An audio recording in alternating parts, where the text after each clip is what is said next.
Hey, welcome back.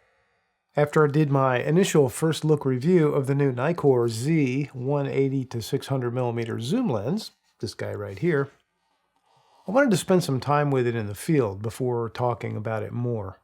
In this video, I'm going to look at how this lens performs as a sports and wildlife lens, or a general action lens if you prefer that term.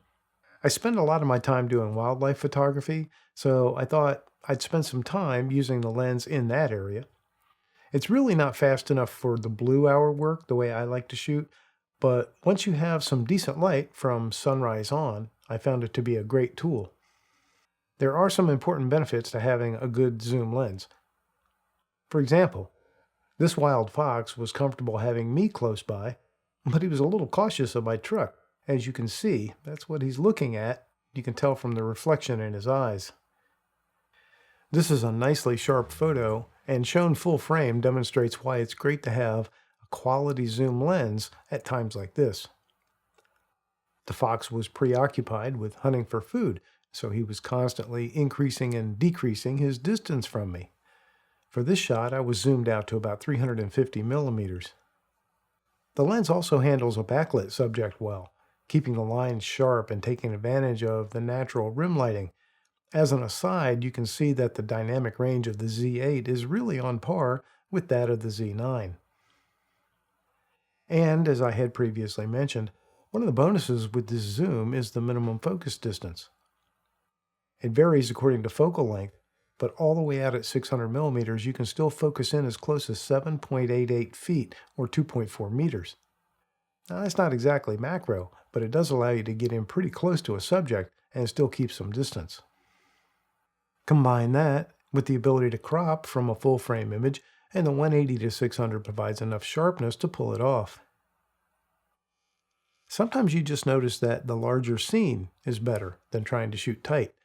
And just like that, you can make more of a landscape or scene photo.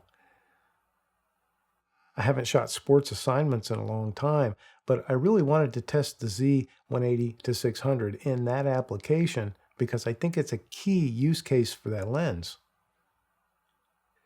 So I went out and shot some football, and I used the 180 to 600 lens for part of that game. The sharpness was good, and the AF performance was also quite good. There's no reason you couldn't use this as a sports lens for most any assignment you might have, unless it's a low light consideration. I'd still reach for my 400 2.8 for night games, but the advantages of good quality zoom lens are many when it comes to field sports like football, soccer, and others.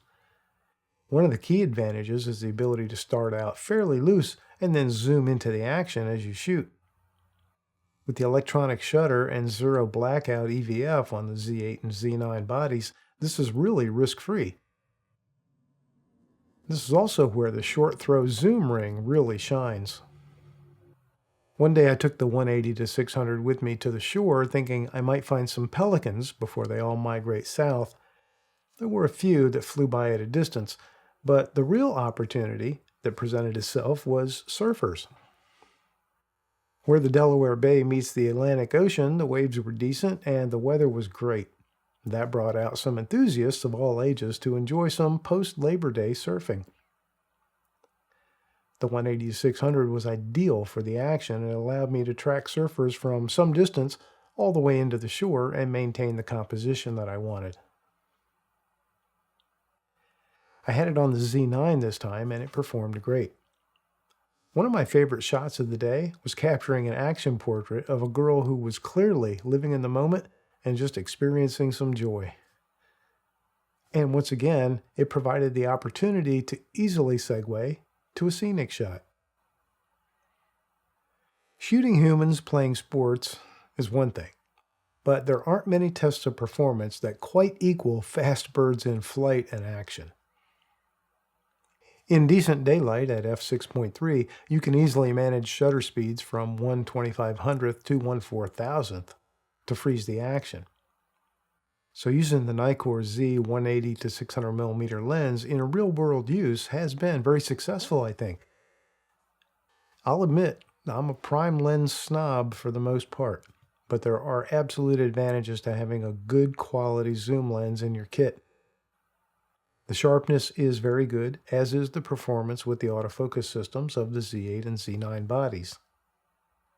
The short throw zoom ring combined with the completely internal zoom is a giant plus for this lens, and in my opinion, it's the key to it being great for action photography. The light weight of the lens means that you can not only handhold it, as I did for every photo you've seen here, but you can carry it all day and hike through sand with it, things like that. And I hate to use the phrase for the price, but honestly, this lens is a true bargain. At well under $2,000, it provides reach and performance that punches way above its weight class, as long as we're using phrases.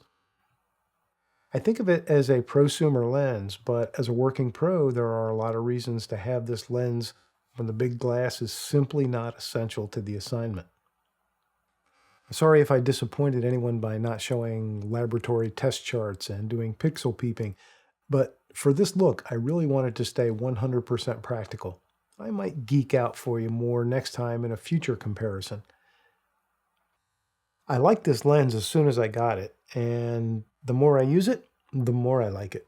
I'm finding it to be a great tool for so many applications, as is the case with a quality zoom lens. So I'm planning on doing more with it, and I'll probably bring you more results.